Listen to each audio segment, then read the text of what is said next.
Hey there, grumpy old fart here. I'm doing an AD&D monster video on the Githyanki.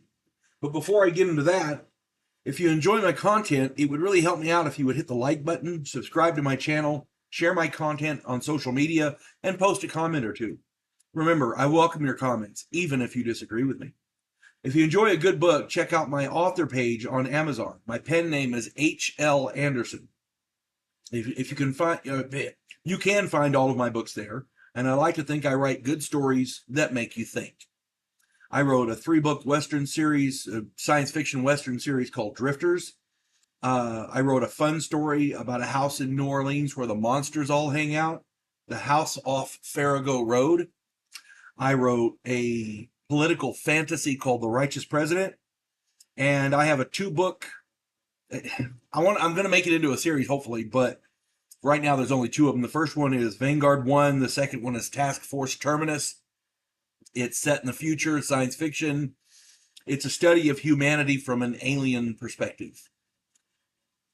Check them out. I hope you enjoy them. But now, on with the video. The Githyanki. As a dungeon master, I'm always looking for different sorts of monsters to run against my players. One of the more interesting of the monsters in the game is the Githyanki. Githyanki can be found on page 43 to 45 of the Advanced Dungeons and Dragons Fiend folio.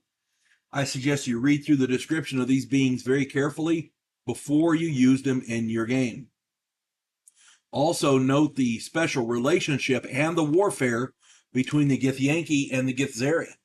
The Githzeri can be found immediately following the Githyanki in that same tone. Githyanki are powerful fighters and magic users, and sometimes illusionists. There are no Githyanki rangers, monks, druids, or assassins. No mention is made of clerics or thieves. This is perhaps a loophole to create individualized Githyanki, maybe different types of Githyanki within your campaign. These may possibly be story hooks or some sort of trope that you can use. It's what I like about Advanced Dungeons and Dragons is there's loopholes. You can change the story to make it what you want. Not everything is ruled and regulated to death like it is in later editions. Githyanki are a well-organized theocracy centered around their worship of a high-level Lich Queen. And again, no mention is made of clerics, which begs the question, if it's a theocracy, how do they worship a Lich Queen? You see what I'm saying? That it's possible that there are no clerics because this Lich Queen is not actually a god. You see what I'm saying? That might be a story trope you can use in your game.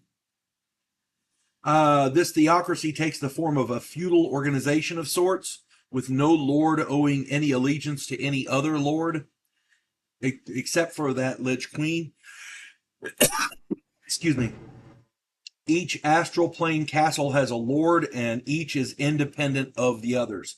Seeing as they all worship the same Lich Queen, it's likely these lords would be willing to work together on some important and large task. But again, there may be animosity. We don't know. Take note of specifically of the weapons and armor that Githyanki employ, especially the silver swords. Also take note of their animosity and history with Illithids and their psionics. Illithids are mind flayers. Yeah, they have a history with them and they do not like them. Githyanki will also attack mind flayers. If an encounter happens and there's a mind flayer and humans or other adventurers, the Githyanki will attack the mind flayer first and then go after the others. It says that in the book, so be sure and read up on it very thoroughly. Also take note of their pact with a group of red dragons. As powerful as they are, they become astronomically more so with red dragons as steeds and transportation. All in all, Githyanki make exceptional opponents for a mid to high level party.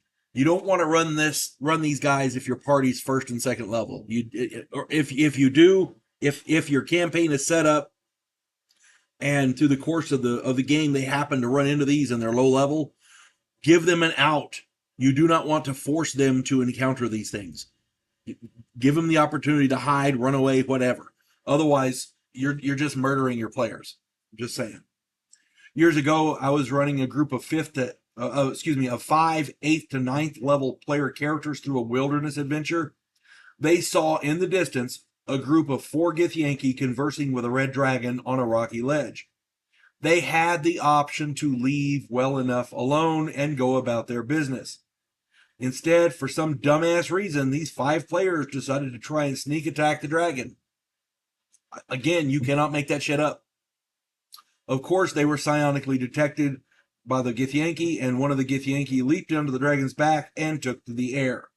The group attacked the other 3, and neither side had any real advantage until the dragon did a strafing run with its breath weapon. 3 player characters died outright, and the other 2 were killed the next round. This was all on them, the player characters. It was all on them. They did not have to attack at all. They had the option to avoid it. It was... The battle for them was a shit show. And several of the players got upset with me, and I said, I never told you to attack them.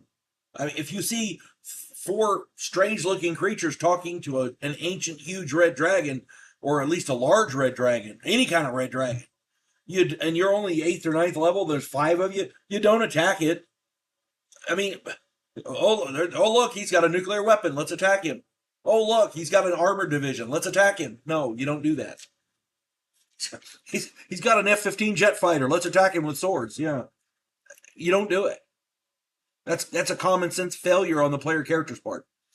And I tried to be as easy as I could with them, but it's hard to be easy with a red dragon. You just can't do it. Githyanki are difficult to deal with at best and do not care for interference on their missions. They are serious tacticians. They are extremely intelligent. Extremely intelligent. Play them as such. These guys are not stupid. They're not your run-of-the-mill thugs. They do their thing. They don't care for interference. They're no nonsense, no bullshit professionals. Play them as such. These guys can come up with serious tactics. They can come up with serious... They can do some significant damage. That's all I'm saying. And if your players decide they want to attack them, that's on them. There ain't nothing you can do about it. Hope this finds everybody well. You folks have a good one. God bless one and all. Vanguard 1, Devo Polan, a scientific representative from a pacifist race called the Gandiri, has come to Earth to learn the one thing that humans do better than anyone else in the galaxy: to fight. In the sequel, Task Force Terminus, Earth is at war with an alien race called the Amdola. Devo Polan's new commission in the Terran fleet exposes him to bigotry and treachery, and he comes to realize that sometimes political and military maneuvering are one and the same.